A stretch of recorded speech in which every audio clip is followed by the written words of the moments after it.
I've gotten several requests to explain or teach the mean value theorem, so let's do that in this video. So this is the mean value theorem.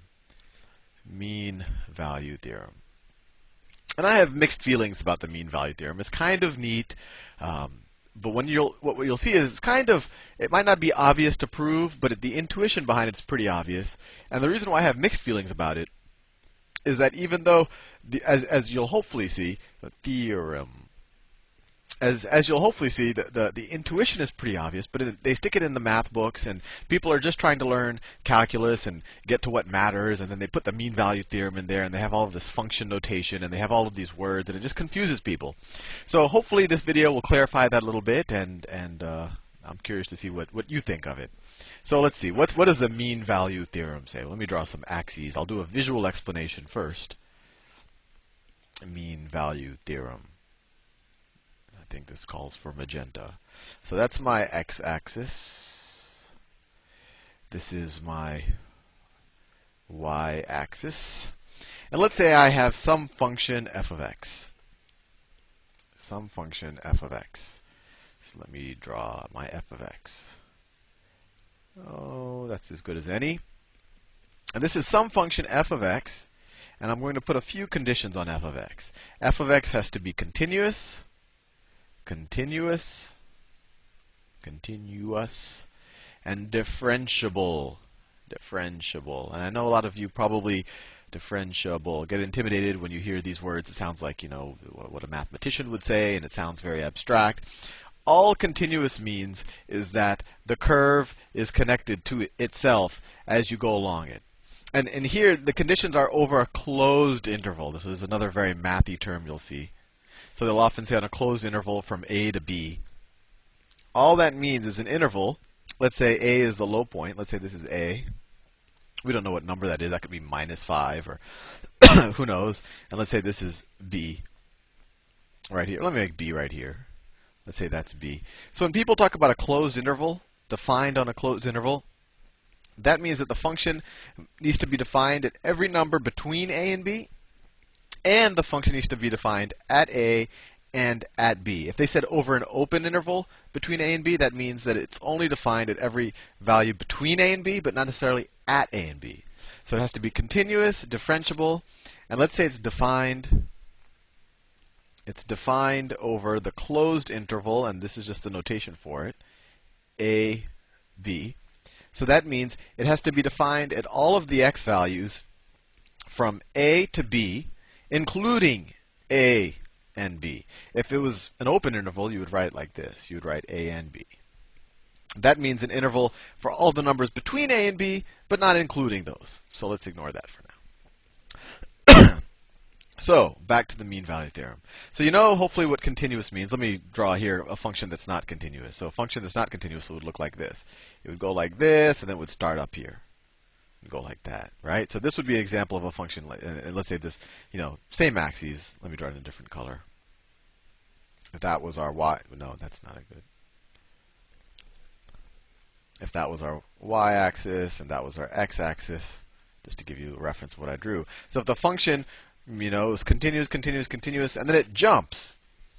That disconnect, that would make this function discontinuous, or it would not be a continuous function. So a function just has to be continuous. And now what does differentiable mean?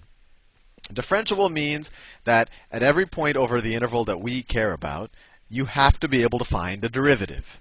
That means you can take the derivative of it. It's differentiable. And what else does that mean? Well, that means that if you were to graph the derivative of this function, that it is also continuous.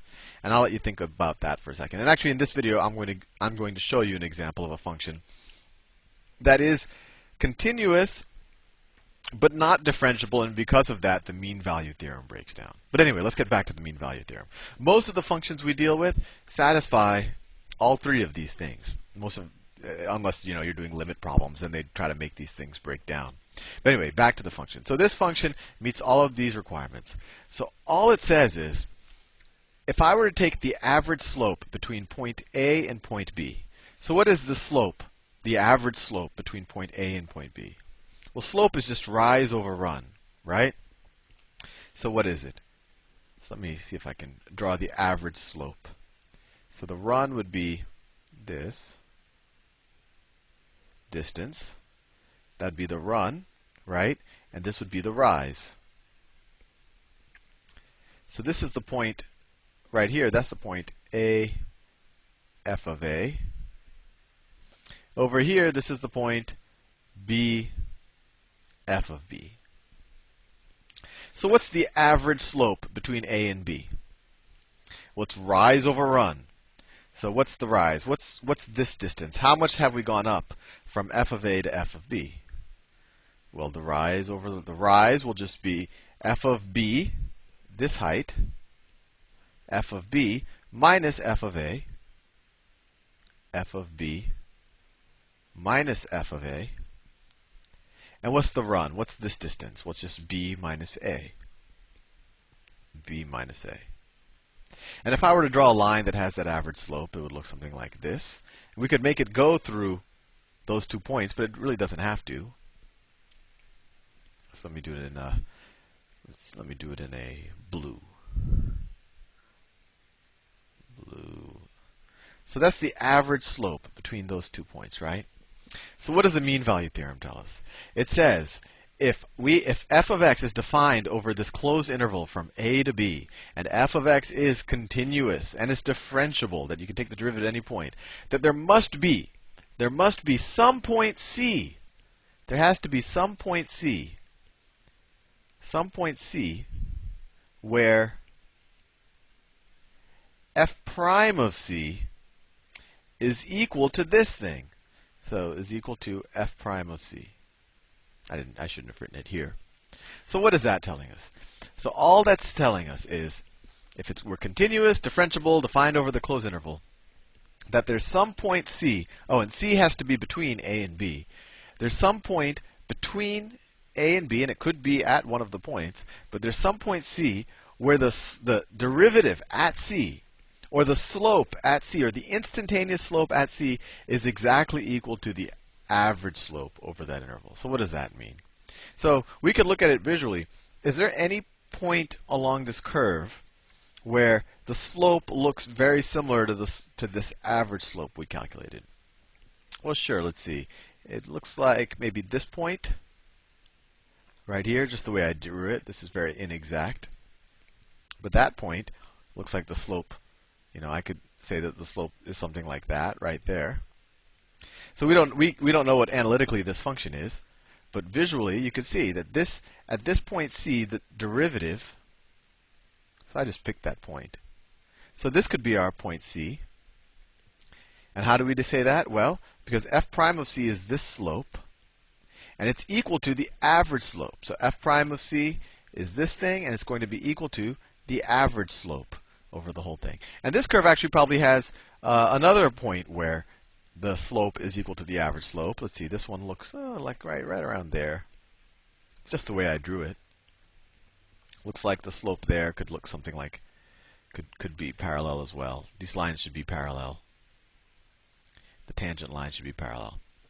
So hopefully that makes a little sense to you. Another way to think about it is that your average. Let's actually let me draw a graph, just to make sure that we hit the point home. Let's draw my position as a function of time. So this is something. This will make it applicable to the real world. So that's my x-axis, or the time axis. That's my position axis. And this is going back to just our original intuition of what even a derivative is. So this is time, and I call this position, or distance, or it doesn't matter. Position. And if I was moving at a constant velocity, my position as a function of time would just be a straight line, right? And the velocity is actually your slope. But let's say I had a varying velocity, and in reality, if you're driving a car, you are always at a variable velocity. So let's say I start at a standstill at time t equals 0, and then I accelerate, then I decelerate a little bit, I keep decelerating, and then I come to a standstill, so my position stays still. Then I accelerate again, decelerate, accelerate, etc. Right? So this could be, I have a variable velocity, and this could be my position as a function of time. So all this says, let's say that after, this is time 0, position 0. Let's say after 1 hour, let's say that is 1 hour. That's time equals 1 hour. Let's say I have gone 60 miles. 60 miles. So what can you say? You could say that my average velocity, so velocity average, it equals just change in distance divided by change in time, so it equals 60 miles per hour. Miles per hour.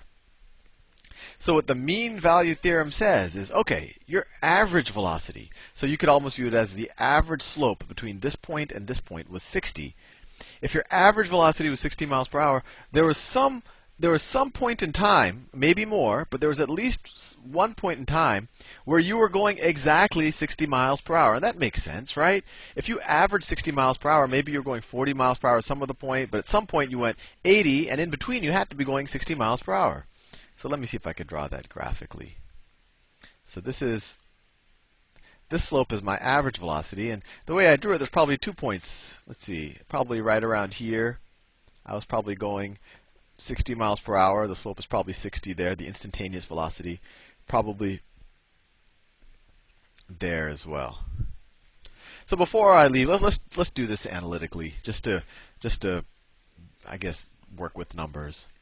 And the reason why I have mixed feelings about the mean value theorem is it's useful later on. Probably if you become a math major, you'll maybe use it to prove some theorems, or maybe you'll prove it itself.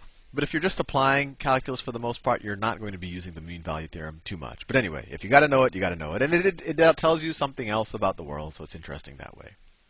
So let's say we have the function f of x is equal to x squared minus 4x.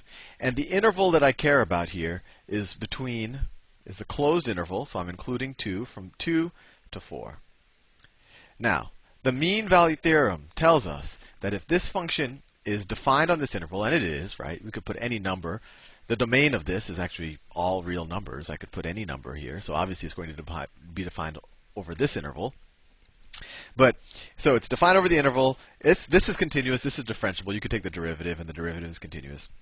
So the mean value theorem should apply here. So let's see what value of c is equal to the average slope between 2 and 4. So what's the average slope between 2 and 4? Well, it's going to be f of 4.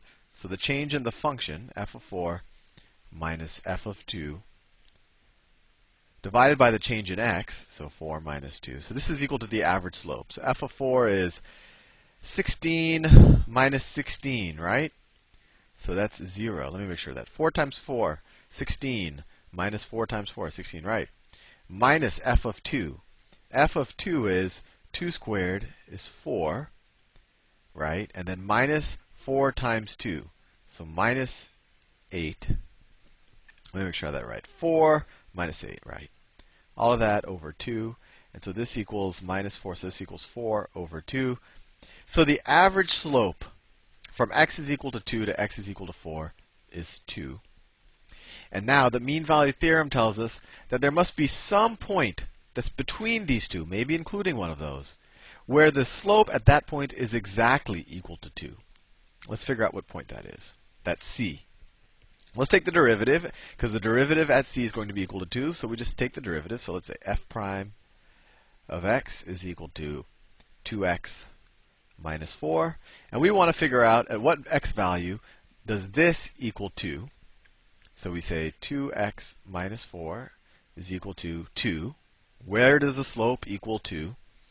And you get 2x is equal to 6. X is equal to 3. So at x is equal to 3, the derivative is exactly equal to the average slope. And let me see if I can, let me get the graphing calculator here. Let me see what I can do. Okay. So here's the graph of x squared minus 4x. Let me see if I can make it a little bit bigger. X squared minus 4x. The interval that we care about is from here to here. So the average slope over that interval was 2. So if we were to draw the slope, it was like that.